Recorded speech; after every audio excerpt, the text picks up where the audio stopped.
Xavier Carrère, je suis installé à Magescq, dans les Landes, dans cet atelier depuis maintenant une petite dizaine d'années. Autrement, je suis originaire du Var et ça fait maintenant 30 ans que j'habite les Landes.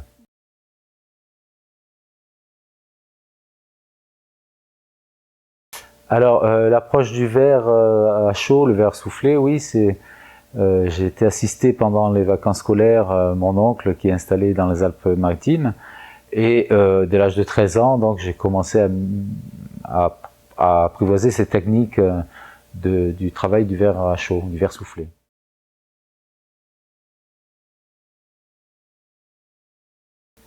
Ah ouais, en fait, c'est surtout le thème de mon travail qui a influencé ça, parce que j'ai commencé à travailler sur le thème des liens. Et les liens, donc, c'est deux parties qui s'assemblent, qui sont pas forcément identiques. Ça peut être deux parties opposées, enfin, de sexe opposé ou pas.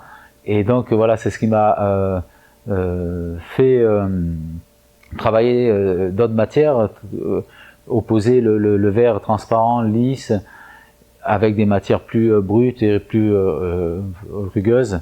Voilà, c'est comme ça que c'est ce thème-là qui m'a surtout mis sur ce chemin. Ouais.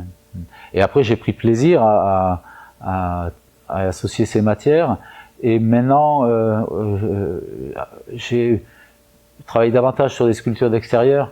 Donc en fait, des sculptures entièrement vertes, c'est très complexe. Donc c'est pour ça que je m'amuse à associer le métal beaucoup avec le verre et le béton aussi, ouais. Ce qui me permet de faire des pièces plus volumineuses et destinées à l'extérieur. Ouais.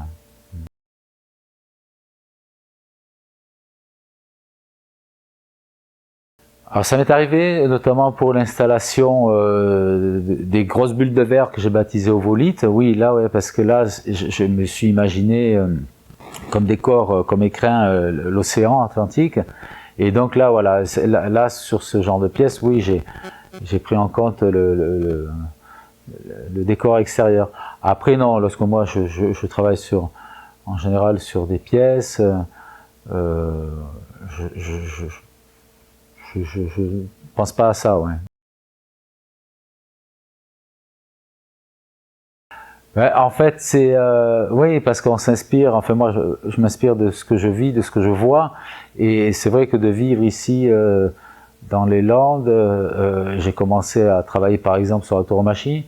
Je n'entendais rien du tout à ce monde taurin, et ça m'a inspiré quelques sculptures. Et ces bulles de verre là que j'ai baptisées ovolite, au départ, c'était une installation. Elles étaient à même sol sur la plage.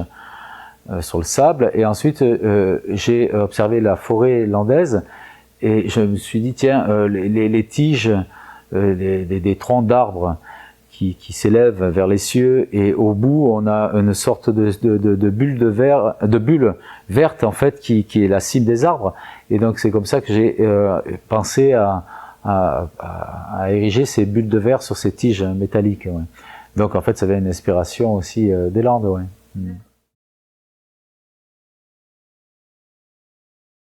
Donc là, en fait, ça c'est un des derniers travaux, et donc c'est des pièces que j'ai appelées effusion.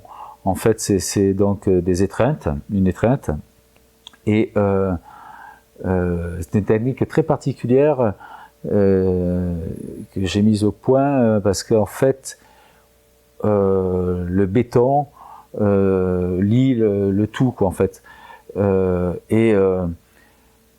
pour l'aspect technique, mais c'est amusant de le savoir. En fait, au départ, il faut imaginer que cette pièce tous les éléments verts sont pris dans du béton. C'est un bloc de béton. Et ensuite, au jet d'eau, et puis avec des spatules, j'enlève tout le béton qui n'est pas utile pour garder cette masse qui fait le lien, quoi, en fait, qui fait partie de la pièce intégrante. Donc, c'est un très gros travail, en fait, pour arriver à ce résultat. Et c'est le début d'un nouveau travail que je vais développer. Ça m'a été... j'ai beaucoup aimé en fait les pièces d'Armand, qui s'était amusé à faire des empilements de voitures. On a ça en Josas, c'était l'ancienne fondation Cartier, je crois. Et il avait fait un empilement de 17 mètres de voitures pris dans du béton. Et c'est cette sculpture qui m'a inspiré ce travail-là.